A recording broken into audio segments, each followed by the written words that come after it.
میں ابو ہریرہ رضی اللہ عنہ کے پیچھے تھا جبکہ وہ نماز کے لیے وضو کر رہے تھے، یہ بھی صحیح مسلم سے ہی 250 نمبر حدیث ہے۔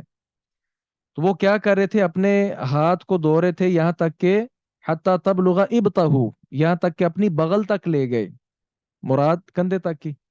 تو میں نے کہا یا ابا ہریرہ ما ھذا الوضو، ابو ہریرہ یہ کون سا وضو ہے جی؟ وہ کہنے لگے یا بنی فروخ انتم ہا ہونا، او فروخ کی اولاد تم یہاں ہو، لو علمت انکم ہا ہونا، اگر مجھے پتا چل جاتا نا کہ تم یہاں ہو، ما توضأت هذا الوضو، تو میں ایسا وضو نہ کرتا۔ پھر یہ جو وضو انہوں نے کیا تھا اس کی دلیل آگے انہوں نے پیش کی ہے، سمعت خلیلی صلی اللہ علیہ وسلم تبلغ الحلیۃ من المؤمن حیث یبلغ الوضو۔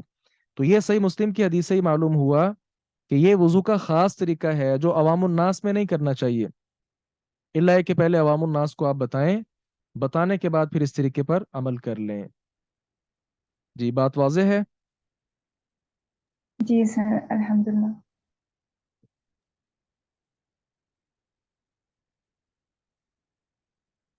الحمدللہ، ہم آگے بڑھتے ہیں۔ آگے ایک اور باب ہے، باب دخول الخلاء، باب ہے بیت الخلاء میں داخل ہونے کا، والاستطابہ، اور صفائی ستھرائی حاصل کرنے کا۔ اس میں 6 احادیث ہم انشاءاللہ پڑھیں گے۔ انس بن مالک رضی اللہ عنہ سے روایت ہے، وہ نبی اکرم صلی اللہ علیہ وسلم سے بیان کرتے ہیں، کان اذا دخل الخلاء، آپ جب بیت الخلاء میں داخل ہوتے، قال، تو پڑھتے تھے، اللہم انی اعوذ بک من الخبث والخبائث۔ میرے خیال میں یہ ہم سب کو یہ دعا الحمدللہ یاد ہے، اس کا ترجمہ بھی آتا ہے، اللہم اے اللہ، انی بلا شبہ میں، اعوذ بک آپ کی پناہ میں آتا ہوں، من الخبث خبیث جنوں سے، والخبائث اور خبیث جننیوں سے۔ تو یہاں لکھتے ہیں الخبث بضم الخاء والباء، خا اور با کے ضمہ کے ساتھ اس کو پڑھا جائے گا۔ جمع خبیث، یہ خبیث کی جمع ہے، اور خبائث جو ہے خبیثتن کی جمع ہے۔ استعاذ، آپ نے پناہ مانگی، من ذکران الشیاطین، مذکر جو مرد ہیں شیاطین ان سے، وہ اناثہم، اور جو مونس شیطان ہے ان سے۔ اس کا ایک مطلب تو یہ ہے، ایک اس کا اور مطلب بھی ہے، وہ کیا ہے؟ الخبث، اس کو با کے سکون کے ساتھ پڑھا جائے، الخبث، اس کا مطلب ہوتا ہے شر۔ اسی طرح والخبائث کا مطلب بھی شر والی چیزیں۔ تو معلوم یہ ہوا اگر دونوں طرح اس کو پڑھ لیا جائے اور اس کا ترجمہ پھر دیکھا جائے، وہ کیا بنے گا کہ شر سے بھی اللہ کی پناہ مانگی اور شر والی چیزوں سے بھی اللہ کی پناہ مانگی۔ شر تو شر ہے، اور شر والی چیزوں سے مراد یہ مذکر اور مؤنث جو شیاطین ہیں وہ مراد ہیں۔ بہرحال یہ نبوی تعلیم ہے جس کے بے شمار فوائد ہی فوائد ہیں۔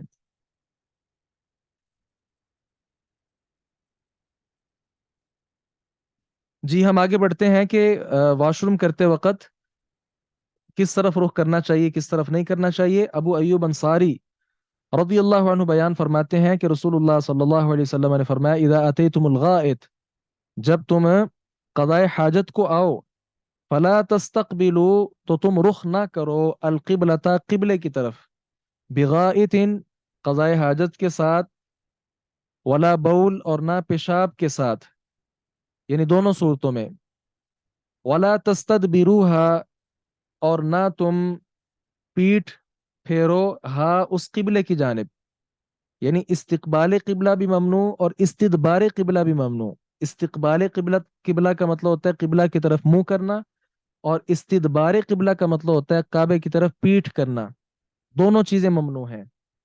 حکم آپ نے کیا دیا؟ ولیکن، اور لیکن، شرقو، مشرق کی طرف منہ کر لو، او غربو، یا مغرب کی طرف منہ کر لو۔ یہ جو حکم ہے کہ مشرق اور مغرب کی طرف منہ کر لو، یہ اہل مدینہ کے لیے تھا۔ اہل مدینہ اور اس کے ساتھ جو دیگر علاقے ہیں کہ جن کا قبلہ مشرق اور مغرب میں نہیں ہے، ان کو کہا گیا کہ مشرق اور مغرب کی طرف منہ کر لو۔ ہمارے ہاں بر صغیر پاک و ہند میں، پاکستان میں، چونکہ ہمارا قبلہ جو ہے وہ کس جہت میں ہے؟ مغرب میں ہے۔ اگر ہم مغرب کی طرف منہ کریں گے تو ظاہر ہے کہ یہ استقبال قبلہ ہوگا، یہ منع ہے. اور اگر ہم مشرق کی طرف منہ کریں تو استدبار قبلہ ہوگا، اور وہ بھی منع ہے.